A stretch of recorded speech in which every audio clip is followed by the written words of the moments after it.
প্রিয় পাঠক, ইউপিএল লাইভে স্বাগত জানাচ্ছি। আজকে আমরা মেলার একবারে শেষ দিনে আমরা নতুন একটি বই নিয়ে এসেছি। বিচার বিভাগ পৃথকীকরণ প্রসঙ্গ, মাজদার হোসেন মামলার রায়ের পূর্ণাঙ্গ অনুবাদ ও মূল ইংরেজির ভাষ্য। চমৎকার প্রচ্ছদের এই বইটির ভাষান্তর এবং অনুবাদ করেছেন জনাব মিল্লাত হোসেন। আমরা জনাব মিল্লাত হোসেনের সাথে আজকে আলাপ করবো। জনাব মিল্লাত হোসেন, আপনাকে আমাদের লাইভ অনুষ্ঠানে স্বাগত জানাচ্ছি। ধন্যবাদ। আমরা সরাসরি প্রসঙ্গে চলে যাই। আমরা যদি আপনার কাছে জানতে চাইবো যে মাজদার হোসেন মামলার প্রেক্ষাপটটা কি ছিল। আচ্ছা, এটা আসলে খুবই ছোট একটা বিষয় ছিল। বিষয়টা ছিল বেতন স্কেলে জাজদের বেতনটা একটু সামান্য বাড়িয়ে দেওয়া হয়েছিল। বাড়িয়ে দিয়ে তারপর অন্যান্য সার্ভিসের ওদের আপত্তির মুখে সেটা আবার কমিয়ে দেওয়া হয়। তো ইন দ্য মিন টাইম, মানে কমিয়ে দেওয়ার আগে ওনারা বেতন তুলে ফেলেছিলেন বর্ধিত স্কেলে। ফলে যখন বন্ধ করে দেওয়া হয়, এটা কমিয়ে দেওয়া হয়, তখন ওনারা বিভিন্ন রকমের যেটা অফিসিয়াল দেন দরবার করেন, বিভিন্ন রকমের যে যতগুলো আছে অ্যাপিল যত রকমের করা যায়, তো এগুলো করে ওনারা ব্যর্থ হন। তো তারপর ওনারা এসে হাইকোর্টে একটা রিট দায়ের করেন। সেটাই হচ্ছে এই মামলাটা। এই মামলাটা প্রেক্ষাপট এই প্রেক্ষাপট মাজদার হোসেন বনাম রাষ্ট্র মানে মামলাটি চলতে থাকে আর কি। মূল ইংরেজি থেকে যে অনুবাদ করলেন আপনি, এই অনুবাদের ক্ষেত্রে আপনার অনুপ্রেরণা কি ছিল, আর প্রতিবন্ধকতা যদি থেকে থাকে সেই সম্পর্কে যদি আমাদের একটু বলেন। অনুপ্রেরণা যেটা হয়েছে, আমি ওই সময় আমি ইয়েতে ছিলাম, মনপুরায়। আমি হঠাৎ করে একটা বদলি হয় আমার, তো সেইখানে সেটা ছিল একটা খুবই রিমোট এরিয়া। তো ওইখানে যে আমি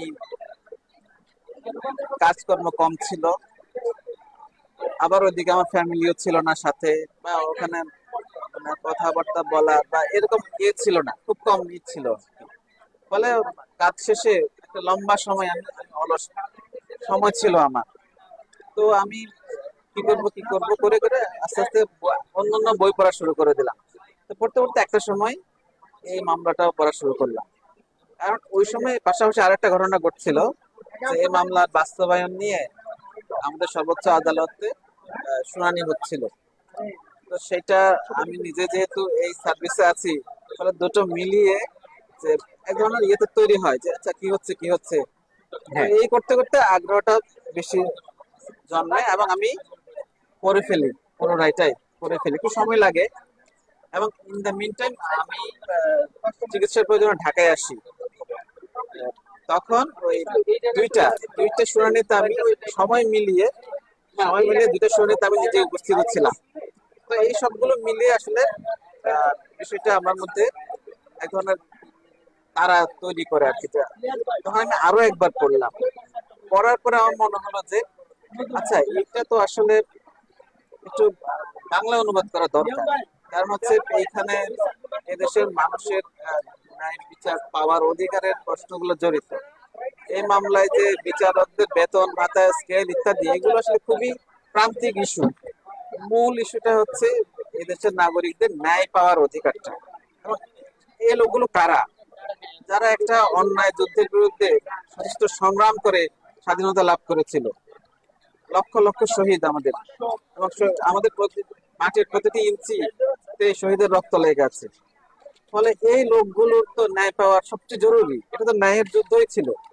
তো সেই বিষয়গুলো যেই জায়গায় আলোচিত হয়েছে, সেটা তাদেরকে তাদের ভাষায় পড়তে দেওয়া, এটা ছিল আমার প্রধান অনুপ্রেরণা। আপনার বই পড়ে জানলাম মনপুরায় আপনার জনাব মাজদার হোসেনের সাথে সাক্ষাৎ হয়েছিল।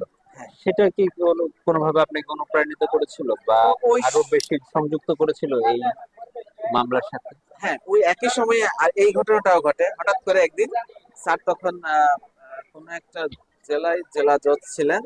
তো হঠাৎ উনি, মানে আমার সাথে পরিচয় ছিল না, উনি এমনিতেই ভিজিট করতে এসেছেন, কোনো ইয়ে ছাড়াই, আমার সাথে কোনো যোগাযোগ ছাড়াই। উনি বিভিন্ন জায়গায় ভ্রমণ করেন, সেই সুবাদে এসেছে। তো এসে তখন ওখানে আমি যেহেতু ছিলাম, আমার উপর দায়িত্ব পড়ে ওনাকে আসলে ওনার অ্যাকোমোডেশন ইত্যাদি বা দেখাশোনা করা। তো ওই সময় স্যারের সাথে কথায় কথায় স্যার অনেক গল্প করেন আর কি, এই মামলাটা যে দায়ের করেন কিভাবে, তখন কি হয়, কেন করলেন, কি কি সমস্যা ছিল। তার সাথে আলাপের কিছু অংশ যদি আমাদের সাথে আপনি শেয়ার করতেন। সেটা উনি যেটা বলছিলেন যে এটা অনেক আহ, সবাই সবাই এটা করতে চাননি ওই সময়। এটা সবসময় হয়, কারণ হচ্ছে এটা তো একটা একটা মামলা করা হচ্ছে, একটা সিরিয়াস ইস্যু তো বটে। তাহলে সবাই তখন এটা করতে চাননি।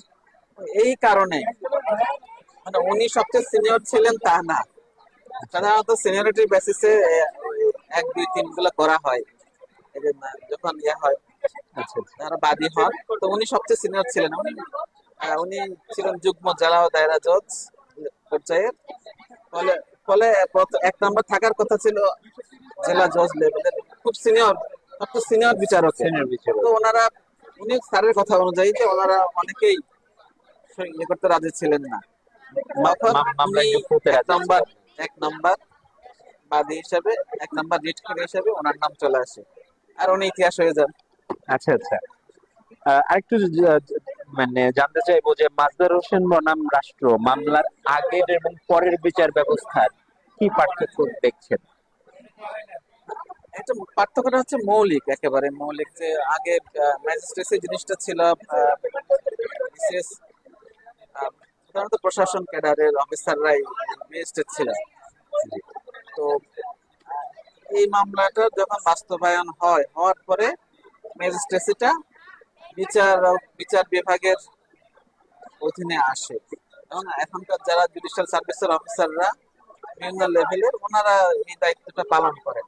তো এটা হচ্ছে জনবলের দিক থেকে এটা বিষয়। আর তাত্ত্বিক বিষয় তো আছে যে প্রশাসন ক্যাডারের অফিসাররা ওনারা হচ্ছেন তো নির্বাহী বিভাগের অংশ। তারপরে ফলে ওই জায়গা থেকে বিচার বিভাগের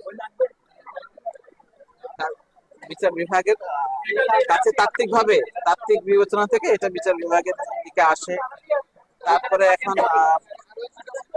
এখনকার যারা ম্যাজিস্ট্রেটরা আছেন, ওনারা তো শুধু এই কাজই করেন। আগের যারা ছিলেন ওনারা প্রশাসনিক কাজও করতেন, তার ফাঁকে ফাঁকে বিচার তো করতেন। অন্য সম্ভবত আইন ছাড়া অন্য অন্য ইয়ে থেকেও আসতেন না আমাদের, মানে ম্যাজিস্ট্রেসি পাওয়ার নিয়ে আসতেন অন্য অন্য বিষয়ে, মানে আইন না পড়ে। আইন, হ্যাঁ, ওনারা আইন না পড়ে, যেহেতু প্রশাসন ক্যাডার তো আইন পড়া বাধ্যতামূলক না, ফলে যে কোনো সাবজেক্ট থেকে ওনারা এখনো আসেন। এসে ফলে এসে ওনারা কিছু ট্রেনিং নিতেন। তো ওই ট্রেনিং এর এখন পরে তো আরো তাদের এসে অন্য অন্য বিষয় থেকে আইন অধ্যয়ন আসার না সুযোগ করে নেই, আসার সুযোগ নেই তো। এখন একেবারেই নেই। কারণ একেবারে হচ্ছে এখন বিচারকদের যোগ্যতাই হচ্ছে যে এটা তো গ্রাজুয়েশন, ল এটা গ্রাজুয়েশন। কি গুণগত কোনো পরিবর্তন বা এটার কোনো কোনো গুণগত পরিবর্তন দেখতে পান? মানে তা এটা তো দেখা তো যায়। এখন এটা আসলে যদি এটা অন্য কেউ বলে, বাইরের লোকজন, আমার কাছে তো মনে হয় আছে। আচ্ছা। বাইরের লোকজন আসলে ভালো বলতে পারবে যে আসলে আছে কিনা। তবে আমরা ফিল করি, যেহেতু একজন ডেডিকেটেড ব্যক্তি শুধু এই কাজই করেন, এবং এটাই তার অধ্যয়নের তার বিষয় ছিল। অধ্যয়নের বিষয়, তো ফলে এখানে উনি সবচেয়ে সবচেয়ে বেশি সময় দিতে পারেন। আরেকটা প্রশ্ন করতে চাই আপনাকে, সেটা হচ্ছে যে এই যে বিচার বিভাগের সাথে নির্বাহী বিভাগের পৃথকীকরণ, এই সকল বিষয়ের সাথে নাগরিকদের সম্পর্কটা কি? এইটা আসলে তো খুবই সবচেয়ে গুরুত্বপূর্ণ সম্পর্ক আসলে নাগরিকদের। আমি একটু আগে প্রথমে যেটা বলছিলাম যে এইটা তো আসলে নাগরিকদের প্রতিদিনকার ন্যায় পাওয়ার অধিকারের সাথে সম্পর্কিত। ন্যায় বিচার পাওয়ার সাথে অধিকার, সম্পর্ক। এখন ন্যায় বিচারের বিষয়টা কি রকমের? বিষয়টা হচ্ছে সংসদে আইন পাশ করা হয়, নির্বাহী বিভাগ এই আইনগুলো প্রয়োগ করে। এখন তারা এই করতে গিয়ে তারা তো ভুলভ্রান্তি হওয়া সম্ভব, এটা খুবই স্বাভাবিক। ফলে মানুষ কি করবে, কোথায় যাবে? একটা নিরপেক্ষ আম্পায়ারের মতো একটা কিছু তো থাকা দরকার। জি। এটা একদম পৃথিবীতে এটা সবাই স্বীকৃত যে সারা পৃথিবীতেই নাগরিকদের করের টাকায় বিচার বিভাগ পোষা হয়। এবং কেন বিচার বিভাগ থাকা হয়, এটা দরকারটা কি? এখন এটা দরকার হচ্ছে ওই ওই জায়গা থেকে যে একজন নিরপেক্ষ আম্পায়ার থাকা দরকার, যিনি যার কাছে যখন ক্ষতিগ্রস্ত হবে বা কোনো বিপদের সম্মুখীন হবে, তার অধিকার হরণ হবে, তখন উনি তার আইনের আবেদনটা তো আশ্রয় নিতে জানাতে পারবেন। পারবেন। তো এখন এই যার কাছে আবেদনটা জানাতে পারবেন, তিনি যদি তার যদি একটু শুধুমাত্র তার গুণগত নিরিখে মামলার বা অভিযোগের নিরিখটা বিবেচনা করে যদি উনি দিতে না পারেন, তার প্রতিকার দিতে না পারেন, তাহলে তো হবে না। তাহলে এই জন্য কি করতে হবে? তো এই আম্পায়ারকে তো আসলে শাসন বিভাগ বা আইন বিভাগ দুই জায়গা থেকে কিছুটা একটা স্বতন্ত্র জায়গায় দাঁড়াতে হবে। আসলে বিচার বিভাগ এই জিনিসটা কাজ করে হচ্ছে আসলে এক ধরনের সমাজে গুড ফিল গুড ফ্যাক্টরের মতো কাজ করে আর কি। লোকজন মনে করতে আচ্ছা কিছু একটা তো আছে, লেটস গো আমরা ওখানে যাই দেখি। আরেকটা বিষয় আপনার কাছে জানতে চাইবো যে ইউনিভার্সিটি প্রেস লিমিটেডের সাথে প্রকাশনার অভিজ্ঞতাটা কেমন? না, এটা আসলে এই কাজটার সাথে আসলে ইউপিএল এর মানে এটা গোড়া থেকে একটা সম্পর্ক আছে। সেটা হচ্ছে যে আমি এই কাজটা প্রায় 60% মতো করে, আমি যেহেতু শৌখিন অনুবাদক, ফলে আমার অনেক দিন ধরে প্রায় 10 বছর ধরে এই জিনিসটা আমি আস্তে ধীরে কোনো রকম ভাবে করে আসছিলাম। তো 2022 সালে ফেব্রুয়ারি বইমেলাতে আর কি, তো একদিন ইউপিএল এর স্টলে মাহরুক আপার সাথে আমার দেখা। আমরা কথা বলছিলাম স্টলে বই দেখতে দেখতে, ওনার সাথে কথা বলতে বলতে বলতে আমরা বলছি, তখন হঠাৎ করে আমি এই বিষয়টা আসলে তুললাম যে এইরকম একটা কাজ আমি করছি, মাঝে হোসেন মামলা রায়ের একটা করছি, আপনারা আগ্রহী কিনা। তো উনি খুবই আগ্রহ দেখালেন। তো এর ফলে আমার কাছে তো রান্বিত হয়। হয়তো তখন আমি 60% মতো করে রেখেছিলাম, এবার আমি দ্রুত কাজ করি, কাজ করে তারপর আহ, তারপর ওনার সাথে দ্রুত ইয়ে হয়, পান্ডুলিপিটা শেষ করি। শেষ করার পরেও আরো অনেক আহ, কাজ করি। সম্পাদকীয় ফিরোজ ভাই খুব ইয়ে করেন, আমাকে হেল্প করেন বিভিন্ন বিষয়ে।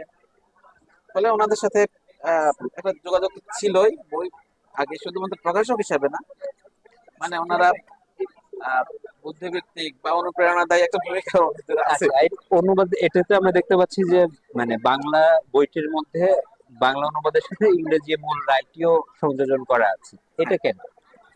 এইটা আসলে আহ, যারা গবেষক তারা মূলটা পড়তে পছন্দ করতে পারেন। কারণ হচ্ছে যে বাংলাটা আসলে সাধারণ মানুষের জন্যই করা। যারা গবেষক এক্সপার্ট তারা আসলে ইংরেজিটা বোঝেন, বলতে পারেন, আহ, পড়তে পারেন, সেখান থেকে বুঝে নিতে পারেন। আহ, এবং যদি রিসার্চের আর কোনো প্রয়োজন হয় তখনও নিশ্চয়ই কিছু ইয়ে আছে। এই কারণে যাতে কোথাও অথবা অনুবাদেও কোথাও ভুল হয়েছে কিনা সেটাও হয়তো ভেরিফাই করা যেতে পারে, জি। এই নিরিখে আসলে সবগুলোই রাখা। উম, জনাব মিল্লাত জনাব মিল্লাত হোসেন কর্মরত আছেন বাংলাদেশ সুপ্রিম কোর্টের রিসার্চ এন্ড রেফারেন্স অফিসার হিসেবে কর্মরত আছেন। আর এই ব্যস্ততার মধ্যে মেলার শেষ দিনে আমাদেরকে সময় দেওয়ার জন্য আপনাকে বিশেষভাবে কৃতজ্ঞতা জানাচ্ছি।